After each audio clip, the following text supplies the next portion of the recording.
thank you for that. Now we're going to have a little non-verbal interlude now. We're going back to Megan, who you heard from speaking beautifully earlier on today about art therapy at Alderhay.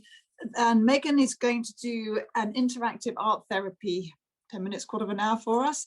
This is an activity that she's recorded for us, and it's on our YouTube channel, and it's been viewed more than 4,000 times. So you're an internet sensation, Megan, and we think it's a really good one. And so all you need is some pens and a bit of blank paper, and I think you can maybe interact on the screen with Megan as well. I think you're going to do it on a whiteboard for the technologically advanced. So thank you very much, Megan, for doing a bit of creative interludes, so we don't have to process the verbal, we can go to the other side of the brain. So yeah, over to Megan. Thank you.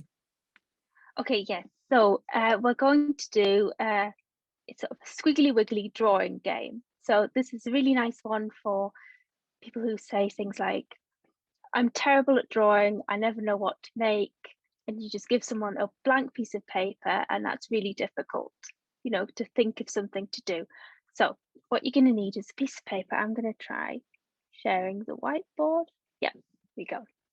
And you're going to start off with filling the page with a squiggle. So that could be some straight lines, some swirly lines. Oh, mine's green. So it can be any color you like. And just fill it up, maybe some straight bits. Just keep going. And this really removes the feeling of having a big empty white space that's awaiting your artwork and you don't know what to make. I'm going to say mine's finished, but you can keep going if you'd like. And all we're going to do is try and find things in this squiggle. I might change colours. It's easier to see. So you're looking for any shapes you can find. It's a bit like looking at clouds and trying to see shapes in them. If you're doing this on your piece of paper, you might want to use a different colour or just press hard with your pen. I'm going to start. One of the easiest things to find if you are stuck is a fish. So all you need for a fish is a loop, place where your lines loop round and where it's crossed. Give it an eye. But we could really find anything. So anyone's having a go. I'm not sure whether people can interact with this whiteboard or not. Oh, yeah, we've got a line. So if anyone can find anything. And obviously, if you're doing this on a piece of paper, you can turn it round, look at it from different angles, and really be creative with the things that you find.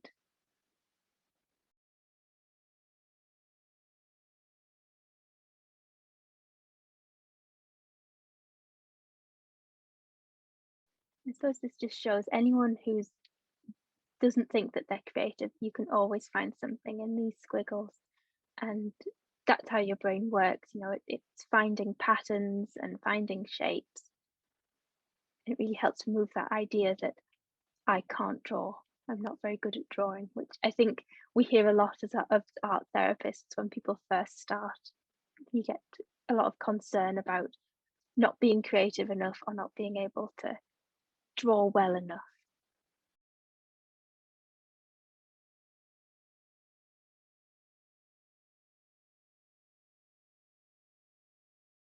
We've got a mountain, some ice cream cones, lots of fish, got a flower, faces.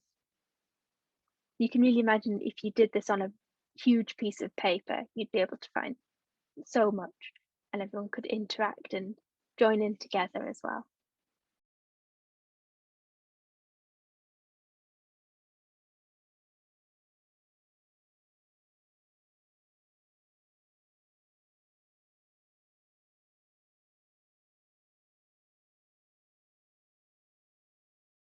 I think the more you look, the more you find, and it really helps to free you up as well. So you can see everyone starts following the lines quite closely, and then you often see people going off the lines, adding extras. You can always just use the lines as a starting point and really fill it in more.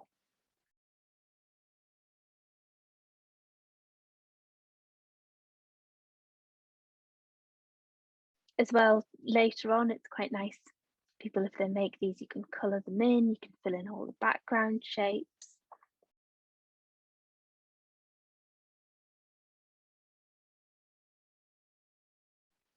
So you can see now we started out with fish and everyone's moving on to more advanced shapes.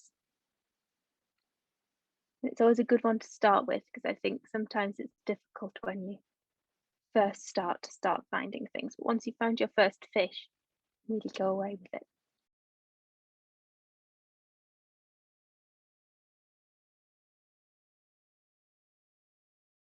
Yes, so Kirsty's asked if I typically use this in art therapy sessions to give a child a starting point. I think it's often nice to do a warm-up activity, especially with these online sessions, just to get going. So I often use this as a warm-up activity.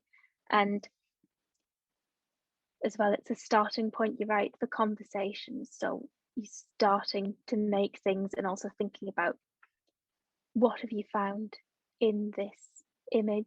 Is it something that's important to you? Often people find things that they enjoy drawing or enjoy seeing in life as well. So yeah, it's a good starting point for sessions, I think, especially if someone's reluctant to make art or comes in with that initial idea of, I'm not very good at drawing, I'm not very creative, because that can be a real barrier, quite intimidating if you just say, well, we're going to do some drawing, so off you go. So it's a good idea to use this whiteboard function for people to interact and make a collaborative artwork.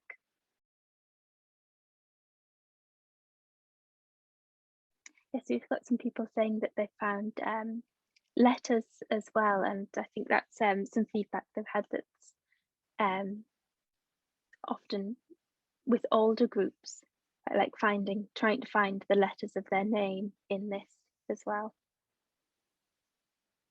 and then using it later on to fill in, as we are now. It's so colourful and full now. It can be a starting point for an image, and eventually the squiggle can get completely covered up and you've just got the image that's been created around it.